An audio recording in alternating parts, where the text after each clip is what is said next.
بسم الله الرحمن الرحيم إن الحمد لله نحمده ونستعينه ونستغفره ونعوذ بالله من شرور أنفسنا ومن سيئات أعمالنا من يهده الله فلا مضل له ومن يضلل فلا هادي له وأشهد أن لا إله إلا الله وحده لا شريك له وأشهد أن محمدا عبده ورسوله أما بعد فإن أصدق الحديث كتاب الله وخير الهدي هدي محمد صلى الله عليه وآله وسلم وشر الأمور محدثاتها وكل محدثة بدعة وكل بدعة ضلالة وكل ضلالة في النار. After praising Allah subhanahu wa ta'ala and sending immense greetings and salutations upon the final Prophet Muhammad sallallahu alayhi wa alihi wasallam. The main focus of our discussion bi'idhnillahi ta'ala today is to look at the role of the youth extracted from this famous hadith of the Prophet Muhammad sallallahu alaihi wasallam about 7 individuals or 7 types or categories of individuals being under the shade of Allah subhanahu wa ta'ala, whereby there will be no shade.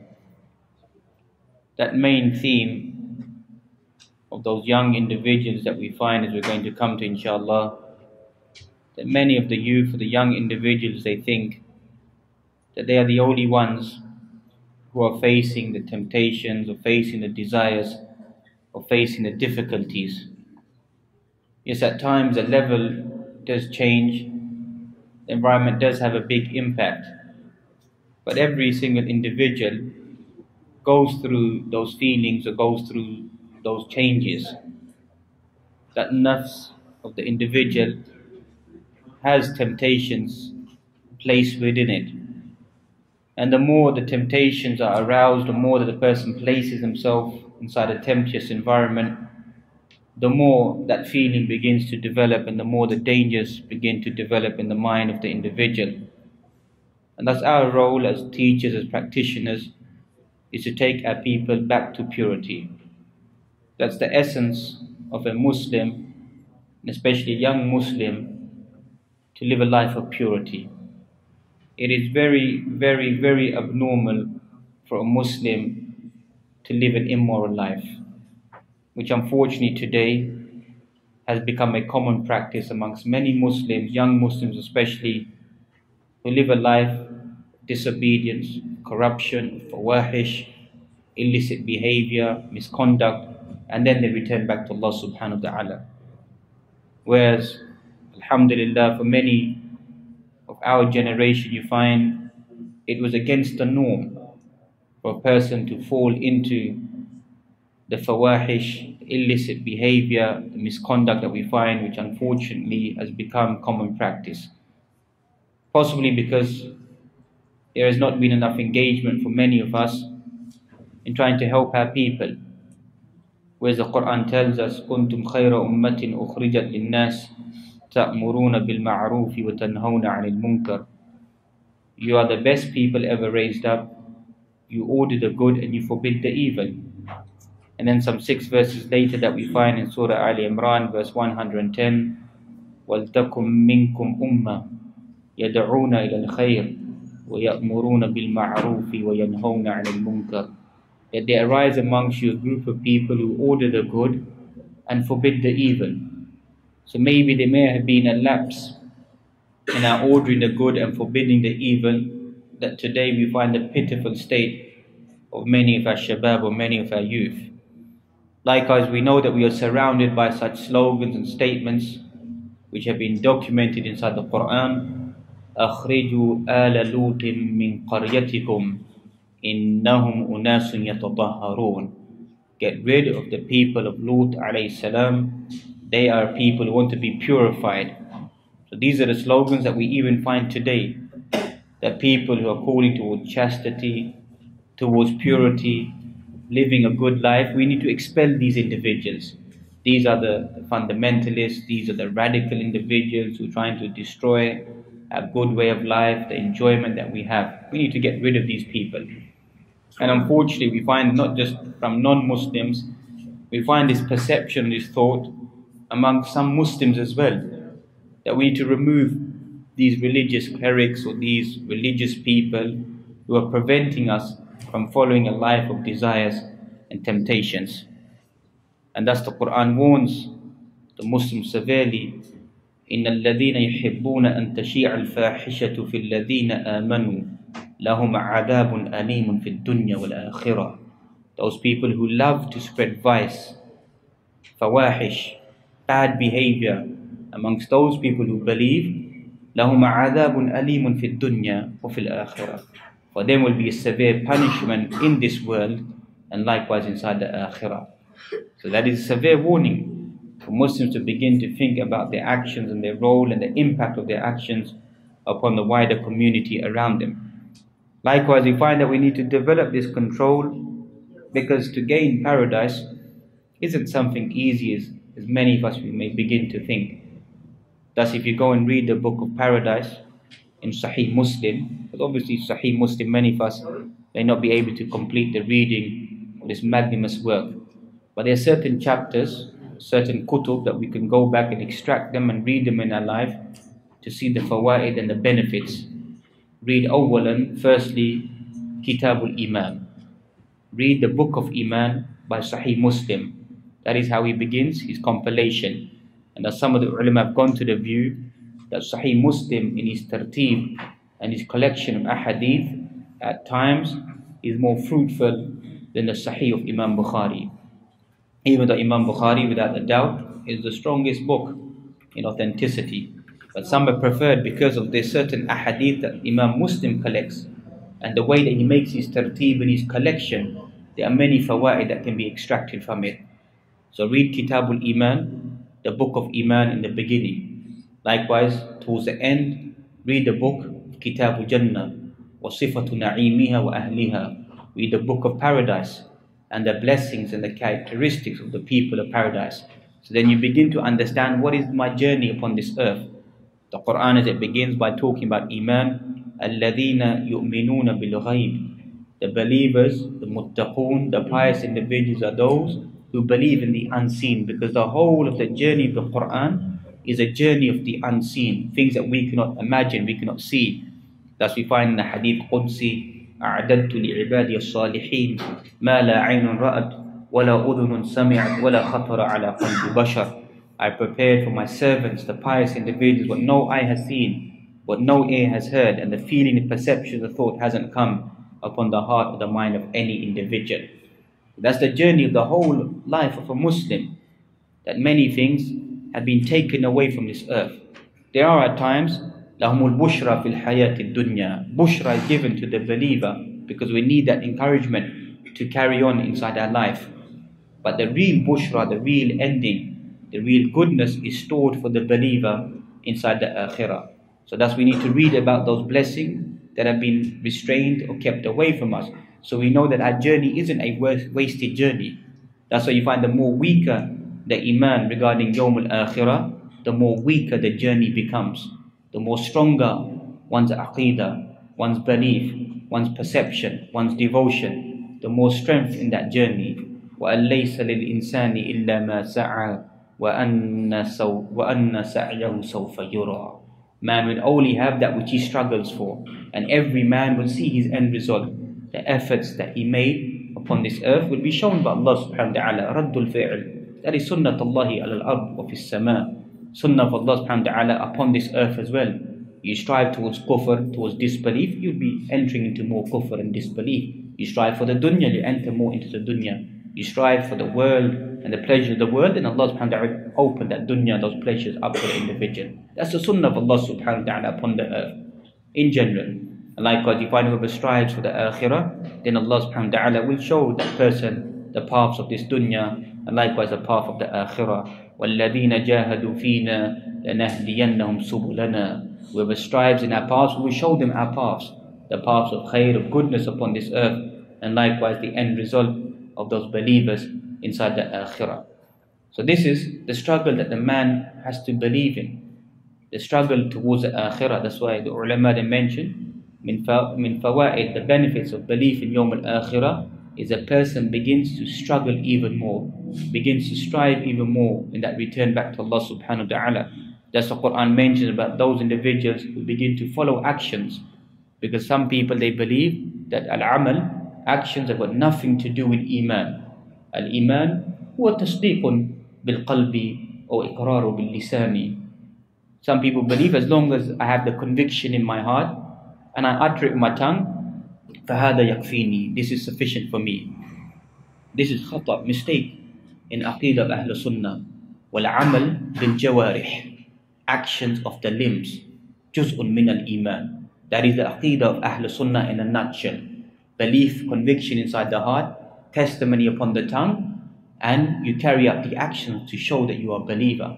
وَالْإِيمَانِ يَزِيدُ بِالطَّاعَةِ وَيَنْقُصُ بِالْمَعْصِيَةِ. Iman goes up via obedience and it goes down via disobedience. You understand this? You've understood the creed of Ahl Sunnah. Simple.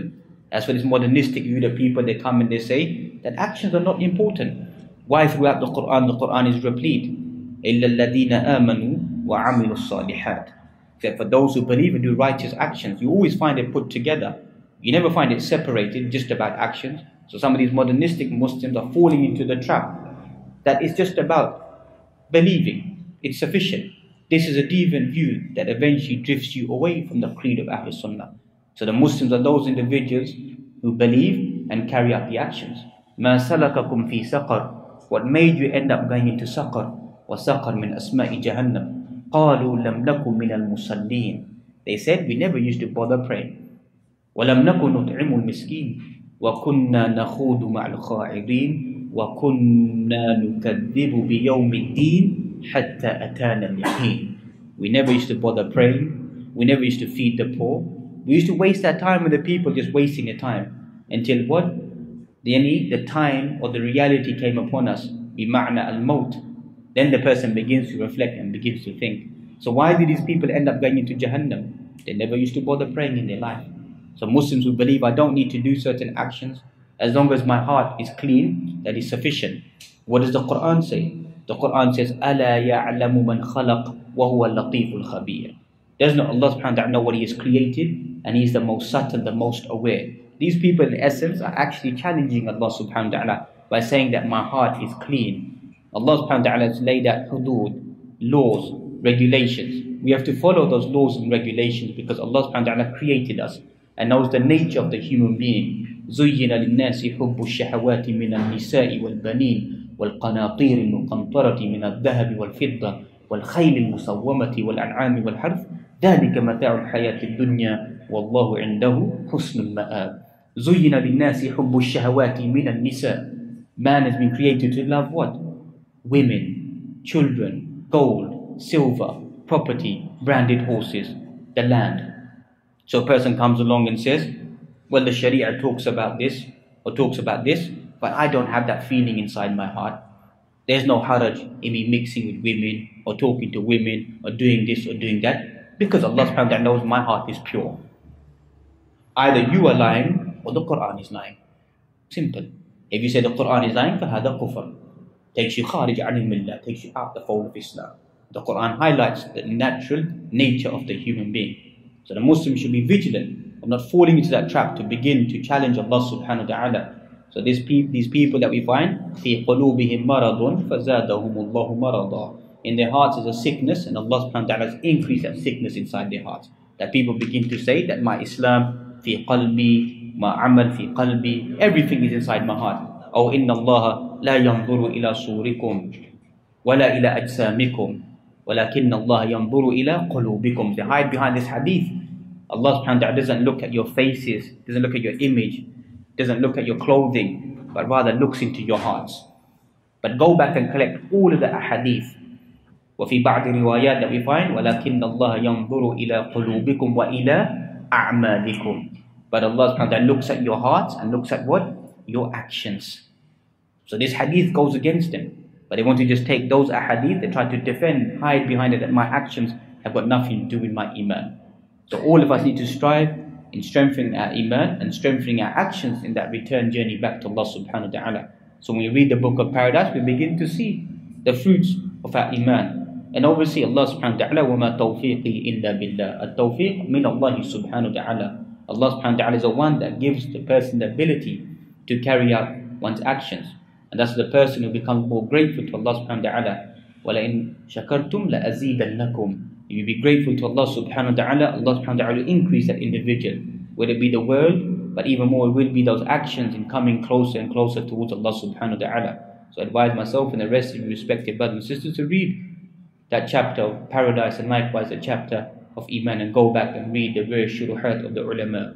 Any other hadith I'm going to extract from the book of paradise is a famous hadith when Allah subhanahu wa ta'ala created paradise and created the hellfire. And thus we find that when Jibreel alayhi salam came and he saw paradise, he said that whoever sees paradise, the beauty, the embezzlement, the glitter, the glamour, will want to do what? Dive straight into paradise. And whoever sees Jahannam, the anguish, the punishment, the torture, the rage, the fire, will want to do what? Stay away from it. So Allah subhanahu wa ta'ala said, cover up paradise with obstacles. حُفَّتِ الْجَنَّةُ بِالْمَكَارِحِ. Surrounded, paradise is surrounded by obstacles. وَحُفَّتِ النَّارُ بِالشَّهَوَاتِ. Cover up the fire with shahawat. Every path of desires and temptations brings you closer to what? Towards the hellfire. So the lesson here, to get into paradise, there are obstacles that we need to overcome. Imam al-Nawawi, explaining in Sahih Muslim in some 18, 19 volumes that you find, explaining this hadith, he highlights centuries ago, there are 4 obstacles we need to overcome to come into paradise.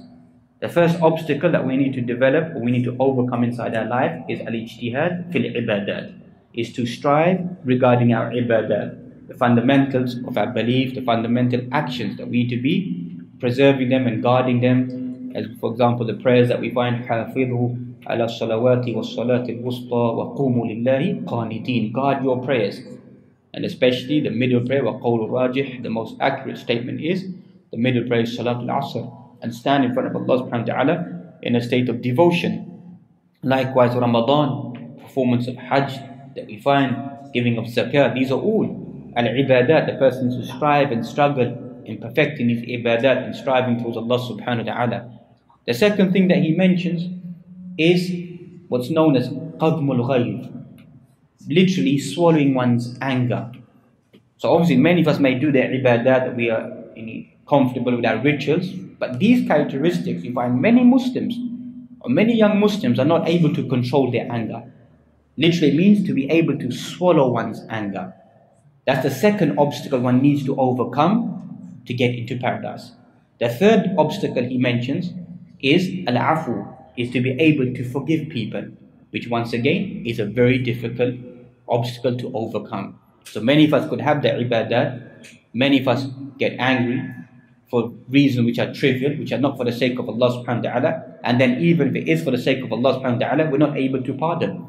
Whereas the Quran, it mentions that the muttaqun, the pious individuals, are those الَّذِينَ يُنْفِقُونَ فِي السَّرَّاءِ وَالضَّرَّاءِ, those who spend their time of hardships and times of goodness, which a Muslim may be able to do. Then read the rest of the characteristics.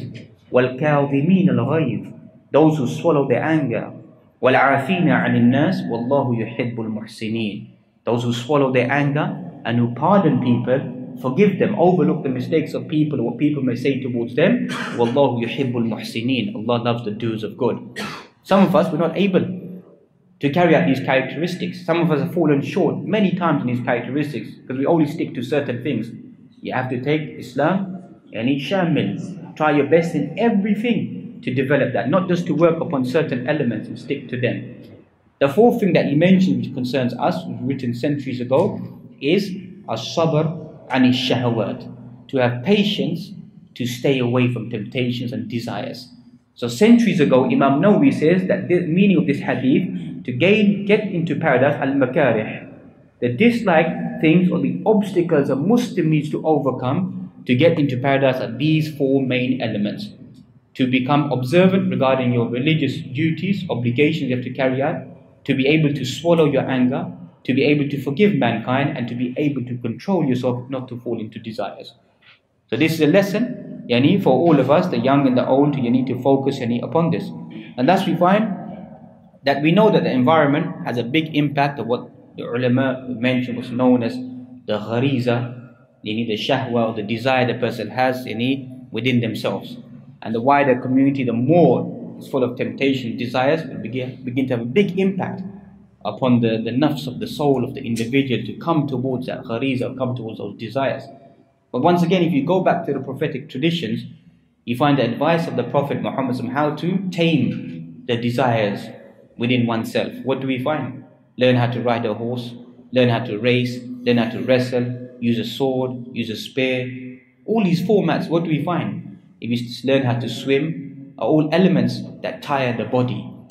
Any form of physical exertion that you find, the ulama have talked about medicine as well, they will burn and they will drown the desires of the individual. In other words, any form of hard labor, any type of physical combat or sport will break the desires of the individual and bring them down to a low level. And you can see the state of many of the Muslim youth. They're not engaged in anything. It's either one extreme to another extreme, either just mental ability, or it's social ability, or it's just spiritual ability, or it's just physical ability. The Muslim in every single ability. One's mind, one's body, one's soul, one's iman, everything that Muslim tries to strive to excel, to become the ideal, any human being or the individual. And thus we find what many of us may have studied in medicine, etc. The level of testosterone is higher in who? In men.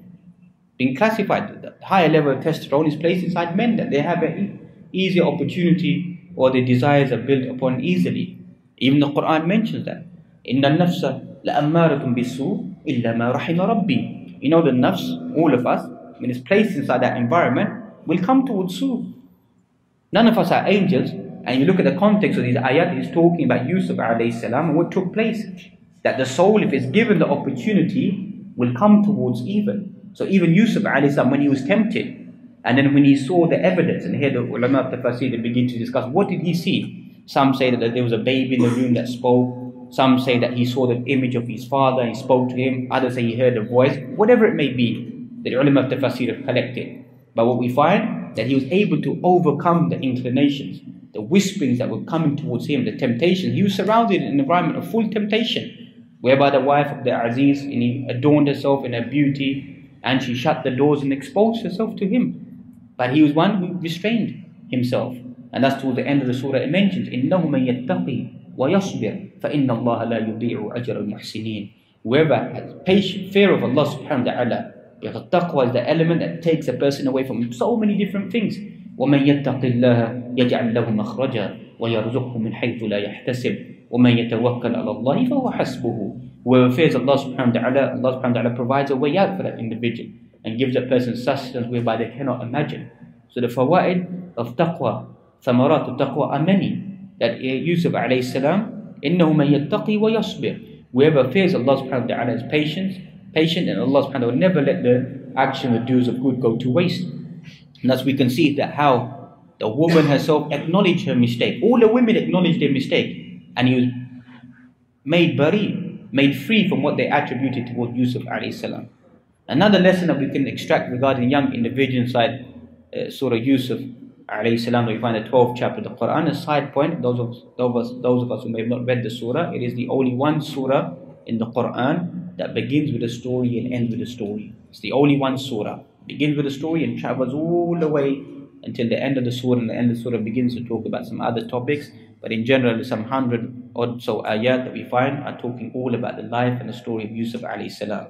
And some of the ulama tafsir have mentioned that this surah was sent down, what is described as Aam al-Huzn, the year of grief upon the Prophet Muhammad, that he was going through difficulties. His wife Khadija has passed away, and the hardship that the Quraysh had placed upon him. So Allah subhanahu wa ta'ala sent down this surah upon the Prophet Muhammad to see, look at how the previous Prophet Yusuf alayhi, what he went through and the difficulties that he went through. And not to sound too mystical, at times you're feeling upset or sad, go back and read this surah, and you'll see that the problems we face in our daily life are very trivial to what Yusuf alayhi salam had to go through in his life. Anyhow, what concerns us here at the beginning of the surah is the brethren of Yusuf alayhi salam. That they decide, because of their jealousy towards him, that they decide either to kill him, or then they decide that we should throw him into the well. And then what did they make the statement? وَتَكُونُ مِن بَعْدِهِ قَوْمًا صَالِحِينَ. After we do this evil action, then we're going to come back and become what? Righteous and pious individuals. That mantiq, that logic that existed centuries ago, you know what? It exists even today. Because how many Muslims think exactly the same? How many Muslims they think, I'll do haram all my life, or when I become al-hajj, or become like you at the age of 40, whatever it may be, or I marry or settle down, then I'll come back and become a good Muslim. That's what many of the youth they think. In Muslim, they know better than us what's halal, what's haram. Many people, they know better than us, because they're telling us all, they're quoting ahadith to us, quoting Quran to us, telling us, teaching us every single day. But once again, the amal is not there. Or they're trying to play games with Allah subhanahu wa ta'ala. That's Quran mentions, وَلَا تَكُونُوا كَالَّذِينَ نَسُوا اللَّهَ فَأَنْسَاهُمْ أَنفُسَهُمْ أُولَٰئِكَ هُمُ الْفَاسِقُونَ. Don't become like those individuals who forget Allah subhanahu wa ta'ala. Allah subhanahu wa ta'ala will make you forget your own selves. What is the meaning of forgetting Allah subhanahu wa ta'ala? Forgetting means is turning away from the sharia of Allah subhanahu wa ta'ala, turning away from that which is halal and going towards that which is haram. Then Allah subhanahu wa ta'ala makes you forget your own self, what your intent is and what you're doing. Likewise, the Quran mentions harsh words. That whoever, وَمَنْ أَعْرَضَ عَنْ ذِكْرِي فَإِنَّ لَهُ مَعِيشَةً ضَنْكًا وَنَحْشُرُهُ يَوْمَ الْقِيَامَةِ أَعْمَى قَالَ رَبِّ لِمَا حَشَرْتَنِي أَعْمَى وَقَدْ كُنْتُ بَصِيرًا قَالَ كَذَلِكَ أَتَتْكَ آيَاتُنَا فَنَسِيتَهَا وَكَذَلِكَ الْيَوْمَ تُنْسَى. Inside Surah Taha that we find, وَمَنْ أَعْرَضَ عَنْ ذِكْرِي. Whoever turns away from the dhikr of Allah subhanahu wa ta'ala, turns away from it, you find two promises of Allah subhanahu wa ta'ala. That person, that individual, will have what? Ma'ishatan danka. Will have a restricted life. Will have a troublesome life. There will be no peace, no tranquility, no serenity, nothing inside their life. Wa'adullahi subhanahu wa ta'ala upon this earth. That's the first promise of Allah subhanahu wa ta'ala, and you can study that in great detail in people who turn away from Allah subhanahu wa ta'ala. Then comes the second promise. وَنَحْشُرُهُ يَوْمَ الْقِيَامَةِ أَعْمَى كَفِيفٌ ضَرِيرٌ. Allah subhanahu wa ta'ala raise him out on the day of judgment, blind. قَالَ رَبِّ لِمَا حَشَرْتَنِي أَعْمَى. Oh my Lord, why are you making me blind today? وَقَدْ كُنْتُ بَصِيرًا. I could see when I was upon this earth. I had the visibility to see. Why am I blind today? The answer is given. Because you know, upon this earth, our signs were shown to you. What are the ayat of Allah subhanahu wa ta'ala? أَمَّا آيَاتُ الْكَوْنِيَّةِ. The heavenly signs all around us. سنريهم آياتنا في الآفاق وفي أنفسهم حتى يتبين لهم أنه الحق. We show them our signs all around them in the heavens, the earth, the horizon.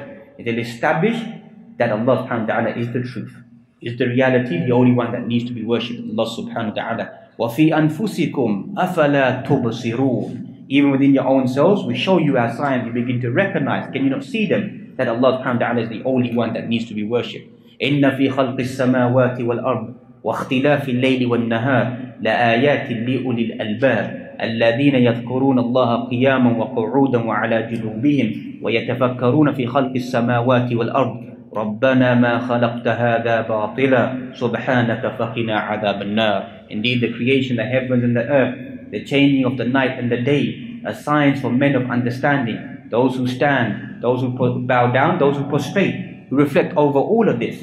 ربنا ما خلقت هذا باطلا. Oh our Lord, you haven't created this in vanity. There must be a purpose. These are all ayatul kawniyah that drives the individual to begin to reflect and recognize Allah subhanahu wa ta'ala. أَفَلَا يَنْظُرُونَ إِلَى الْإِبِلِ كَيْفَ خُلِقَتْ وَإِلَى السَّمَاءِ كَيْفَ رُفِعَتْ. Don't you look at the hump of the camel, how it stores the water. Don't you look at the heavens, the earth, the land. All of these are signs for the individual to come back and reflect and to recognize Allah subhanahu wa ta'ala. That is one meaning of ayat of Allah subhanahu wa ta'ala. The other meaning of ayatul Quran, the verses of the Quran which are clear, that a person doesn't see the signs, the verses of Allah subhanahu wa ta'ala have an impact upon that individual, because the Quran that we find is very, very powerful in nature that we find.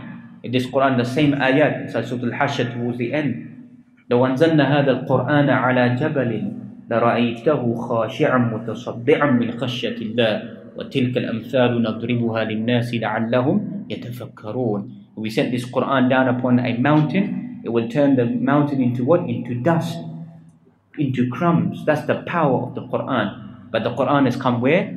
Upon the hearts of us human beings. And that's amongst the first parables inside Surah Al-Baqarah that we find, that there are stones that you find that water gushes out of them. Some of them you strike them, you find that water gushes out of them. And amongst them, يعني يحبط من خشية الله. Some stones, rocks, they fear Allah subhanahu wa ta'ala. How can a rock fear Allah subhanahu wa ta'ala? But Allah subhanahu wa ta'ala has created that even the rock recognizes Allah subhanahu wa ta'ala. What is the intent of this method, this parable? That if a rock fears Allah subhanahu wa ta'ala, then why doesn't the soft heart of the human being fear Allah subhanahu wa ta'ala? أَلَمْ يَأْنِ لِلَّذِينَ آمَنُوا أَن تَخْشَعَ قُلُوبُهُمْ لِذِكْرِ اللَّهِ وَمَا نَزَلَ مِنَ الْحَقِّ. Has not the time come for the hearts of the believers that their hearts become soft and lenient with the dhikr of Allah subhanahu wa ta'ala? That's the power of the ayat of Allah subhanahu wa ta'ala. الَّذِينَ آمَنُوا وَيَطْمَئِنُّ قُلُوبُهُم بِذِكْرِ اللَّهِ أَلَا بِذِكْرِ اللَّهِ تَطْمَئِنُّ الْقُلُوبُ. Indeed, the believers are those individuals, their hearts find tranquility and rest with what? With the dhikr of Allah subhanahu wa ta'ala. Those are the real believers. الَّذِينَ وَجِلَتْ قُلُوبُهُم, that their hearts begin to quiver and shake with the ayat of Allah subhanahu wa ta'ala. وَإِذَا تُلِيَتْ عَلَيْهِمْ آيَاتُهُ زَادَتْهُمْ إِيمَانًا وَعَلَى رَبِّهِمْ يَتَوَكَّلُونَ. When the ayat of Allah subhanahu wa ta'ala recited upon them, it increases them in iman and they place their trust upon Allah subhanahu wa ta'ala. So those are the ayat that Allah subhanahu wa ta'ala has shown and highlighted to us. Likewise, in the night journey that we find the Prophet Muhammad sees a person coming out of the water surrounded by blood, and every time a rock is being thrown into that face or into the head of that individual. Who is that individual at the end of the long hadith that we find? That is an individual, الَّذِي نَامَ عَنِ الْقُرْآنِ, the person who learned the Qur'an and slept away from the Qur'an. بمعنى never implemented the Qur'an. الْقُرْآنُ حُجَّةٌ لَكَ أَوْ حُجَّةٌ عَلَيْكَ. The Qur'an is an evidence for you or an evidence against you. Not just the recitation of the Qur'an, it's the implementation of the Qur'an. So that is dangerous, turning away from the ayat of Allah subhanahu wa ta'ala. Because you turn away, you forgot the ayat of Allah subhanahu wa ta'ala. وَكَذَلِكَ الْيَوْمَ تُنْسَى. That's today you have been forgotten by Allah subhanahu wa ta'ala. So we fail to understand the time, the maximum opportunity or focus of the life of the individual is in that prime time. In that opportunity to focus oneself towards Allah subhanahu wa ta'ala. Thus you find this strange hadith, وَعَنْ أُقْبَى مَرْفُوعًا إِنَّ رَبَّكَ لَيَعْجَبُ لِلشَّابِ لَا صَبْوَةً لَهُ. Indeed, Allah subhanahu wa ta'ala marvels at a young boy, a young individual, لَا صَبْوَةً لَهُ, has no, بمعنى لا يميل إلى الهوى, doesn't go towards desires. Imam al-Mannawi explained this hadith, صاحب فيل القدير, mentions فإن هذا شيء عجيب or شيء نادر. This is something very, very rare because most people want to come towards desires. So Allah subhanahu wa ta'ala is praising the one individual or a young individual who breaks one's desires and doesn't come towards them. So this individual, Allah subhanahu wa ta'ala is praising this individual, and this is something very, very rare, but it's not something which is impossible. Likewise, a discussion begins to take place amongst the ulama of tazkiyah that a person who makes a mistake and then repents and becomes a better individual, is that person, young person, a better individual, or a person who never ever entered into anything haram? So a long discussion begins to take place. Some of them begin to favor a person who never ever journeyed through haram is far better than a person who may have done something incorrect, fall into shahwat desires, and then repented. But what we can extract, that obviously the task is what? It is a difficult task. There's no doubt it is a difficult task, especially in the new 21st century that we live in, the modern world that we live in. It's become even more difficult. But that difficult task means what? An immense reward. What is the immense reward that we given to those individuals? And that is, as we mentioned, the 7 individuals, or the category of types of individuals under the shade of Allah subhanahu wa ta'ala. سَبْعَةٌ يُذِلُّهُمُ اللَّهُ فِي ظِلِّهِ يَوْمَ لَا ظِلَّ إِلَّا ظِلُّهُ. 7 types of individuals will be under the shade of Allah subhanahu wa ta'ala, whereby there will be no shade.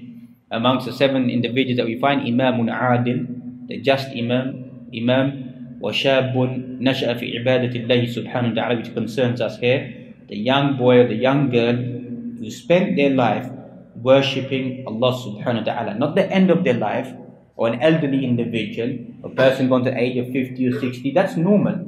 That's normal for an individual who gets, excuse expression, 1 foot inside the grave to begin to make tawbah, to begin to repent, to come to the masjid frequently. That's normal.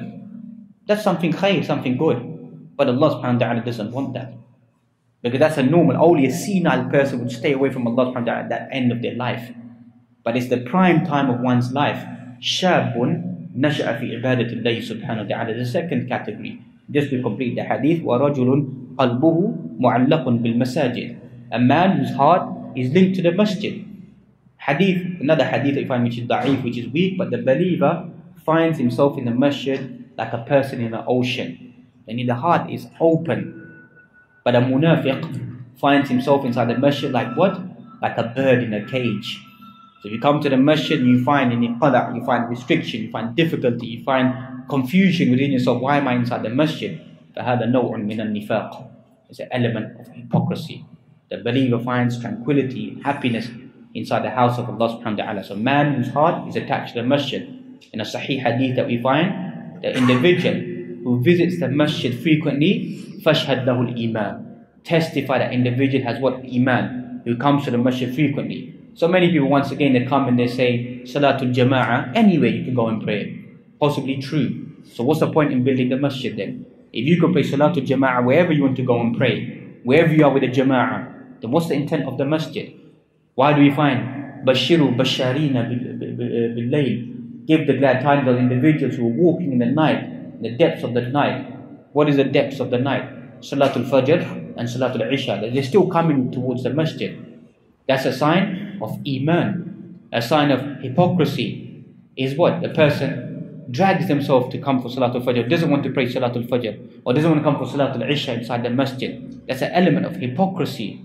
Sign of Iman is a person wants to come to Fajr. A person begins to question himself. Read the life of the Sahaba. If one of them missed Salatul Jama'ah, they would hide. They would hide from the other companions, they missed it. And then secretly go hide in the crevices and secretly go and pray. And that's they used to conclude. Anybody who missed Salatul Jama'ah, either they were traveling or they were severely ill. And you know the side point? Even the munafiqun never miss prayer behind who? Behind the Prophet Muhammad sallallahu alaihi wasallam, lest they be spotted. And what do we do today? We don't care much about it. Every day we miss Fajr bil Jama'ati. It's not that important. It doesn't mean much. Miss Isha bil Jama'ati doesn't mean much. What do you mean it doesn't mean much? That is a sign of Iman. That's a sign of the pillar of Islam, of devotion. قَدْ أَفْلَحَ الْمُؤْمِنُونَ الَّذِينَ هُمْ فِي صَلَاتِهِمْ خَاشِعُونَ. Successful are the individuals, those pious individuals who are submissive inside their prayers, those who guard their prayers, preserve their prayers. That's an element. So many of us may begin to fall into other issues and begin to worry about them, which is good, which is khair. And then we begin to lose track and focus upon this element. And thus you find the hadith of Mu'jam al-Imam Tabarani, إنما أول ما يحاسب العبد عليه يوم القيامة is الصلاة كما قال صلى الله عليه وسلم. The first thing the person will ask about the day of judgment will be their prayers. First thing, then everything else, then everything will come after that. So if we're not really bothered about it, we find it trivial, we find it something petty, or what's this got to do with the impact of the rising of the Muslim Ummah, or whatever it may be, then you can see that there will be no rising. Even the blessed land of Palestine at the moment may sound very, very harsh. Go and see how many people come for Salatul Fajr, Masjid al-Aqsa. Go and see how many people يَهْتَمُونَ بِصَلَاتِهِمْ, who are worried about their prayers, focus upon their prayers.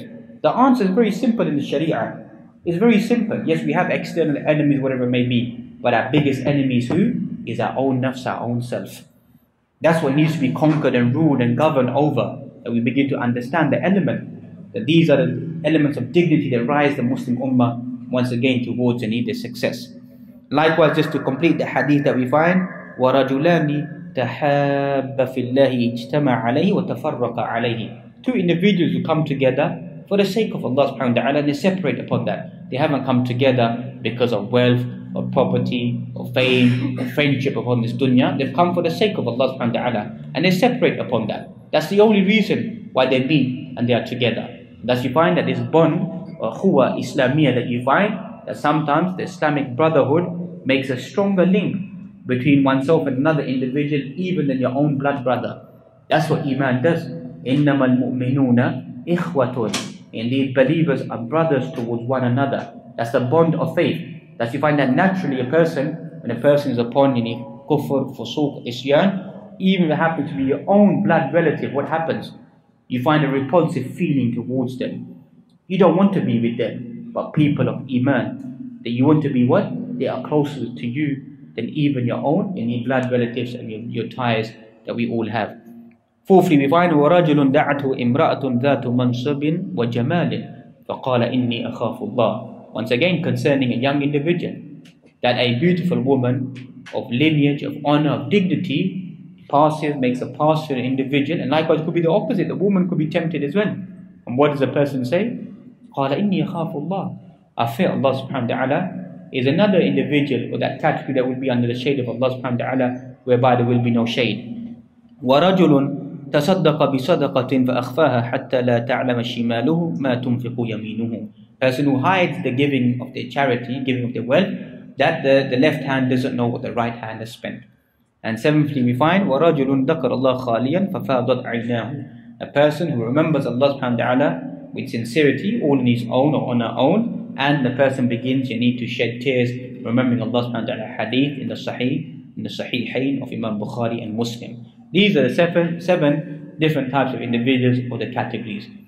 You find that one of the ulama, Imam Ibn Abdul Barr al-Andalusi, he mentions فَإِنَّ هَذَا الْحَدِيث أَفْضَلُ الْحَدِيث فِي الْفَضَائِلِ. The best book or the best hadith on fada'il, on virtues, is this one hadith. That's one of the ulama. He wrote mujalladan. He wrote 2 complete volumes. Each volume some 500 pages. وَأَسَاسُ شَرْحِ هَذَا الْحَدِيث. And the essence of those 1,000 pages is this one hadith. That the Shaykh begins to expand in this one hadith, talking about these category individuals. And what do these individuals share? What is it that all of these 7 categories that they share, that Allah subhanahu wa ta'ala has placed them under the shade of Allah subhanahu wa ta'ala? اشتراكهم في مخالفة أهوائهم. They all share of breaking their desires. Each one of them breaks their desires to gain it. Imam Adil, why a just Imam? Because most of the, not to sound too political, the Imma around us, meaning the Hukam that we find, what do we find around us? Are they just? Are they fair? So a just Imam is very rare. Because a person knows that when I'm in power and control the Sultan, he can do whatever he wants to do. He can punish whomever he wants, torture whomever he wants, take from whoever he wants, do whatever he wants to do. But the just Imam does what? He breaks his desires. Because he's doing it for who? Lillahi subhanahu wa ta'ala. So he breaks that control and the power, that egoism that we find many of these people around us. It's their ego. Their ego is driving them. The ego is something very, very dangerous. You can't place a price tag upon the ego of an individual. And that's what some of these people that they have. People may hint to them, people may advise them, people may write something in a mild manner or point to something. And what happens? You find that people's heads will begin to roll. Because this is a threat towards my kingdomship, towards my sovereignty, towards my power, my governance, my ruling, my authority. These people need to go. So that's Imam Adil, the just Imam, will be one under the shade of Allah subhanahu wa ta'ala. Likewise you find Shabun, who grows up in the worship of Allah subhanahu wa ta'ala, is breaking what? The desires. As we began with, every young individual has desires. If a person says, I don't have desires, there must be something wrong with them. So every individual is sharing that, breaking the desire. Likewise, the one who's spending his wealth is breaking desire. The person loves wealth. لَن تَنَالُوا الْبِرَّ حَتَّى تُنْفِقُوا مِمَّا تُحِبُّونَ. You're never going to attain piety until you don't spend of the things that you love. So all these individuals are sharing that element of breaking the desires and moving away from the desires so they can come under the shade of Allah subhanahu wa ta'ala. Likewise, we find that in general, all of us will be asked by Allah subhanahu wa ta'ala about our life, about our wealth, about our knowledge, and even more so what will happen, وَعَنْ شَبَابِهِ فِيمَا أَفْنَاهُ. Regarding when we were young, what did we do with our young days? So it's not going to ask about our later days. What did we do? So our feet won't move on the day of judgment until they're asked about all or about these 5 elements. What did we do whilst we were young individuals? Did we worship Allah subhanahu wa ta'ala or spend our life appropriate in the hadith, in the Sunan of Imam Tirmidhi? Thus you find many of the Salaf used to mention such statements, Ya ma'ashara al-shabab, i'malu. O young individuals, carry out actions. Strive in doing actions. فَإِنِّي رَأَيْتُ الْعَمَلْ فِي الشَّبَابِ هُوَ الْقُوَّةِ. Indeed, I've seen that doing actions whilst a young individual is strength, is power, is dignity. Just like the sun, you find the shams that you find, فَالشَّمْسُ لَا تَمْلَأُ النَّهَارِ فِي آخِرِهِ كَمَا تَمْلَأُ فِي أَوَّلِهِ. The sun that we find in the beginning of the sun, going past the meridian, is the peak time of its life. And as it begins to descend and it begins to come down, it begins to, the time just before Maghrib that we find, it's still classified as the sun, but it's weak. The most powerful time of the sun is right in the middle. And likewise, a powerful time of a young individual is when the sun is rising at its powerful point. That is when the young individual strives in serving Allah subhanahu wa ta'ala. Likewise, other individuals are mentioned, and you find that the young individual, the human being, is like a tree. And thus you find that a tree, towards the end of its life, it loses its fruits, loses its benefits. There may be some trees that give fawaid at a later stage, at the end of their life. But the general sunnah of ashjar is there a certain peak time that it gives its fruits. Then after that, it just becomes khashab, just becomes an empty bark, just becomes wood. Still could be called a tree, but it's just khashab, it doesn't have much to give, to offer. So when is the tree life of the human being? The tree life of the human being is when it gives its fruits, it gives the blossom, it gives the benefits, is when the person is young. After that, you still could be a tree, but you are an empty tree. So that is the tree that we want to be, the tree that gives fruits at all times when we're young, and then those fruits begin to develop later on inside the end of our life as well. And that's you find in Surah Ibrahim, you find the parable is given of the goodly tree. The goodly tree is the tree that you find lives upon the life of kalimat tayyibah, it lives a life of qawlu thabit, la ilaha illallah Muhammadur Rasulullah. That's you find the good word is like a good tree that you find has a strong, firm, its roots are firm in the earth, and its branches going up in the heavens. وَتُؤْتِي أُكُلُهَا كُلَّ حِينٍ بِإِذْنِ رَبِّهَا. And every so often it begins to give its fruits, give its benefits. So when we will be able to develop those benefits, especially when we are young and focused, inshallah, individuals. So we need to go back and look at the role of those individuals who came before us. The role of the youth that previously came, as the Quran mentions, الَّذِينَ اسْتَجَابُوا لِلَّهِ وَالرَّسُولِ. Those who responded to the call of Allah and the Messenger sallallahu alaihi wasallam. Who were most of those individuals? If you look carefully, they were young individuals. Mu'adhamu sahaba, most of the companions were what? They were young individuals. We go back and read the seerah in great detail, that the sacrifices they made and what they overcame, and serving Allah subhanahu wa ta'ala, and then serving the Prophet Muhammad sallallahu alaihi wasallam. Likewise, you find inside Surah Al-Kahf as well, before we move into the main field of the companions, you look at Surah Al-Kahf, what do we find? That those young individuals, إِنَّهُمْ فِتْيَةٌ آمَنُوا بِرَبِّهِمْ وَزِدْنَاهُمْ هُدًى. They were young boys, young men, who believed in their Lord, and we did what? We increased them in guidance. So the Quran is praising that the young individuals who remain focused, that we increase them inside knowledge and understanding and in wisdom and in devotion and commitment.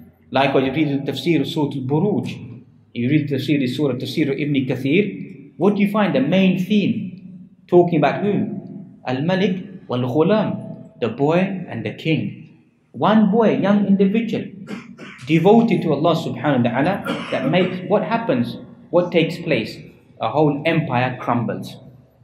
The whole kingdom crumbles because why? Of this young individual remaining steadfast. There was no way to kill him except for the way that the boy highlighted, that you have to take an arrow from my quiver, from my bag, from my sack, take an arrow, and then you take that arrow with my bow, and you say, in the name of the Lord of this boy, and then aim that arrow towards my forehead, my temple here, and you'll be able to kill me. And when the king does that, he shoots that arrow, and the boy dies. What did people begin to say? We believe in the Lord of the boy. We believe in Allah subhanahu wa ta'ala. The mission has been completed. That is exactly what he feared. Exactly what he feared, and that's exactly what began to take place. But it was the iman of the young individual who carried out the promise of Allah subhanahu wa ta'ala, remained steadfast all the way until meeting Allah subhanahu wa ta'ala. Like as we mentioned, look at the masses of the companions, read through their lives, young individuals, Mu'adh bin Jabal, أعلم هذه الأمة بالحلال والحرام. Mu'adh bin Jabal, young boy, is classified as what? The most knowledgeable regarding halal and haram. Today, what do we find? Do we find that? Do we find young individuals aspiring to be fuqaha, to be ulama? Do you find that? Very rare, nadir, isn't it? Most young individuals couldn't care less. So we can see what begins to take place inside the future.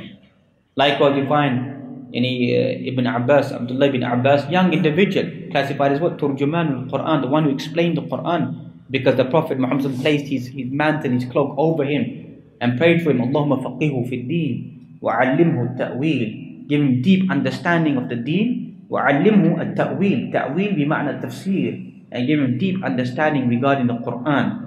So thus he had the best understanding of tafsir of the Quran, the ayat of the Quran. Thus his famous student Imam Mujahid said, I read the Quran verse by verse, every single verse at least 3 times, and I've got the explanation from Ibn Abbas radiallahu ta'ala anhuma.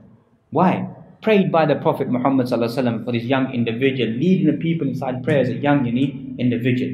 These are the companions that we find we need to go back and read in the life and begin. You need to understand about them. Usama bin Zayd, the age of not more than being 20, the final expedition of the Prophet Muhammad sallallahu alaihi wasallam, he places who? Usama bin Zayd as the leader of the whole of the army. So even some of the elderly companions begin to think, how is that possible? A young boy at the age of 20, we've got so much experience. How can the Prophet Muhammad place Usama bin Zayd in that position? The Prophet Muhammad passes away from this dunya, so maybe that's an opportunity to change, place somebody more experienced there.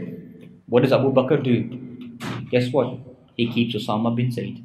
Because if he's been chosen by the Prophet Muhammad, there's no need to remove him, irrespective of his age. But there must be wisdom, there must be devotion, there must be commitment that the Prophet Muhammad selected him. Likewise, you find many individuals that think that maybe the companions don't know about a good life. They don't know about the modern world of dressing well, looking well, enjoying this dunya. Read the life of Mus'ab ibn Umayr. Read about his life, how he used to dress, his silk garments, his perfume used to come from Yemen. If you walk past in the marketplace in Mecca, everybody knew. Everybody knew that, Mus'ab ibn Umayr had just walked past us. That's the life that he lived, that he had. But then when he became a Muslim, if you read through his seerah, if I'm not mistaken, the battle of Uhud that we find, whereby his arm is amputated, his left arm is amputated, and eventually he falls shaheed. And you find that what happens, the companions, when they go to bury him, and they find that there's a cloth, when they cover his head, his feet begin to show. When they cover his feet, his head begins to show. And some of them begin to weep and think, this is the same Mus'ab ibn Umayr who wore the best garments, who wore the best clothing, and today we cannot even cover his body today. So they asked the messenger, Ya Rasulullah sallallahu alaihi wasallam, what should we do? He said, cover his head sallallahu alaihi wasallam and leave his feet and place idkhir, the green grass, upon his feet and bury him in that manner. Many of the companions, they wept. This is the same individual what's happened to him today. But obviously he's made a greater journey. So they made many sacrifices. Don't think we are the only ones that we see the things of the dunya and we're facing difficulties. The companions, as we mentioned, they had those desires, they had those temptations. Many of them, they overcame them. And thus they became those fine individuals. Those famous quotations that we find, we were people that were lost, we were people that were any barbaric people that we were. And we find that Islam took us from dunya, from the restriction of this earth, and took us where? To the light of glory, of victory. And as you find the companions, this isn't history, this is the reality. Barefooted individuals, disheveled state, ripped clothing. You know what they did? They conquered this earth. That's what they did. Because why? Because that iman and that faith that they had. And that's that Islam, the blessing of Islam was the greatest thing that they discovered. Alhamdulillah, alladhi hadana lihada wa ma kunna linahtadiya lawla an hadana Allah. Praise be to Allah subhanahu wa ta'ala, guided us to this, to Al-Islam. That's the greatest ultimate blessing upon all of us. If Allah subhanahu wa ta'ala guided us to Islam, we don't know where we would be. Could be mushrikun, disbelievers, atheists, juhal, fusaq, whatever person could be. But Islam is the one that came and reformed those individuals and reforms all of us to bring out the best of the individual. And that is exactly what will reform the youth. When people talk about projects of this and projects of that, it's just the simple message of Islam. The beauty and the orthodox teaching of Islam will automatically reform the youth. Our youth may be bad, may be evil, or whatever it may be, but in comparison to many of the companions that you find, it's still trivial. The type of life that some of the companions lived, you'd be shocked at what they carried out throughout their life and how Islam came and it purified them. Thus you find Allah waliyul ladina amanu yukhrijuhum min al-dhulumati ila an-nur. Allah subhanahu wa ta'ala is the wali, is the protector of those who believe, takes them out from the realms of darknesses and brings them where? To the light of Islam. Likewise, read the life of Zayd bin Thabit. Zayd bin Thabit radiallahu anhu was the one who's the scribe who used to write for the Prophet Muhammad and write the Quran, preserve it. And as we find, if you look at the compilation of the Quran inside the beginning of Sahih al-Bukhari, that we find the beginning of the compilation of the Quran, Abu Bakr went to who? He went to Zayd bin Thabit and asked him to write. And then what did he say about him? He said, إِنَّكَ لَرَجُلٌ شَابٌ. You are a young individual and we have no blame upon you, and you are intelligent and a sharp-witted individual, and we want you to write the Quran once again. So he was a young individual who wrote for the Prophet Muhammad, now writing once again at the time of Abu Bakr yani as-Siddiq radiallahu anhu. Al-Hasan wal-Hussein, classified as what? The two young individuals, the leaders of the young individuals were in paradise, to read about their life and their devotion and in their commitment. Likewise, read the life of other young individuals. Umar ibn Abdul Aziz has been classified as the fifth Khalifa. Read about his life. You find Imam Ayyub al-Sakhtiyani, Imam al-Shafi'i, Imam Malik, Imam Ahmad. Read about their life. Imam Sufyan al-Thawri, Imam Sufyan ibn Uyayna. Read through their life. Young individuals, how they were devoted towards Allah subhanahu wa ta'ala. Read the life of Imam al-Nawawi, as we began with. At the age of 10, if you go and pick up Riyadh al-Salihin, you read the introduction and Muqaddamah talking about his life. At the age of 10, whilst the children were telling him to come outside and play, he used to cry. He didn't want to play with the kids. He wanted to get on with his studies. I'm not saying that we should stop our youth from playing football or whatever it may be, but we need to create work upon certain individuals, that we begin to train them to become people of lofty goals and lofty aspirations. If we just think of becoming the average Muslim, then it will be the average results. And the Quran mentions, وَاصْبِرْ كَمَا صَبَرَ أُولُو الْعَزْمِ مِنَ الرُّسُلِ. Have patience and commitment and devotion like the 5 blessed Anbiya, beginning with Nuh alayhi salam, and then Musa and Ibrahim wa Isa wa Nabiyyuna Muhammad sallallahu alayhi wa sallam. Remain committed. Read about the life of these individuals. Ibrahim alayhi salam, read about his life. A young boy who challenged the idols, who spoke out against his people. And as they said that, indeed we've heard about a young boy who's done this to our idols, speaking ill of our idols. Bring this young boy in front of us.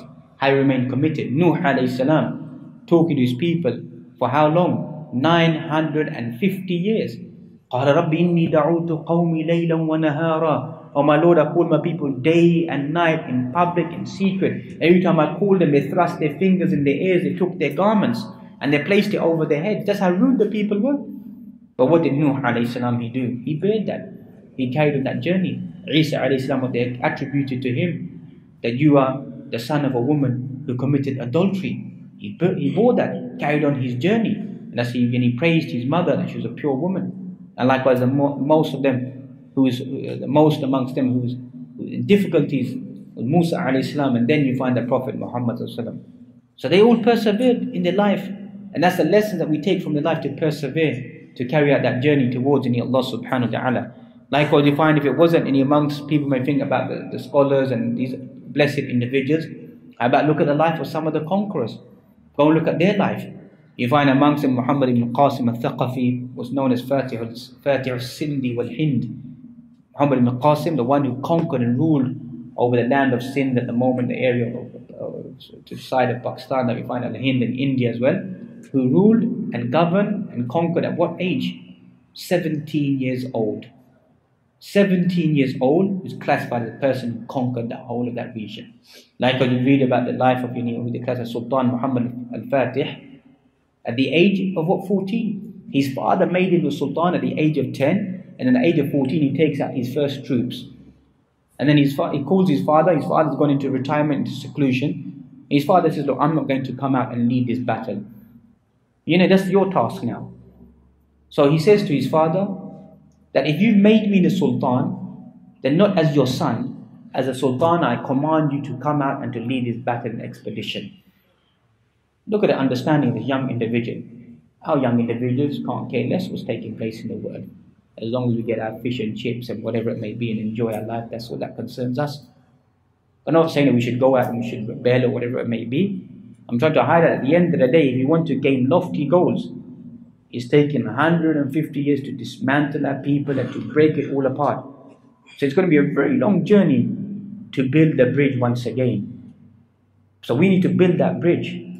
The future will always be bright with what? With the shabab, with the youth. If the shabab become corrupt, then that is the downfall of this Muslim ummah. So we need to revive that once again about the youth and the young individuals. And the side point, inshallah, we're all young. Because according to Sharia, linguistically, anybody under the age of 40 is classified as what? A young individual. So those of you who might be slightly 40, don't put your hand up. Then you're slightly going to be on that limit. Apart from that, the rest of us, inshallah, are very close. You know, some of us are very close to 40.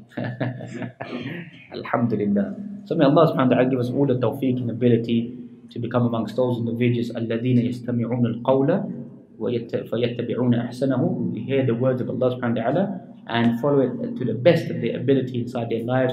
And we pray to Allah subhanahu wa ta'ala take our youth away from the fasad and the corruption, to bring them back to a life of purity and devotion and to commitment, and to keep all of us away from the ma'asi, the dhunub, the sins, the fawahish ma dhahara minha wa ma batan. وأقول قولي هذا واستغفر الله لي ولكم ولجميع المسلمين فاستغفروا إنه هو الغفور الرحيم. سبحانك اللهم وبحمدك أشهد أن لا إله إلا أنت أستغفرك وأتوب إليك. بارك الله فيكم.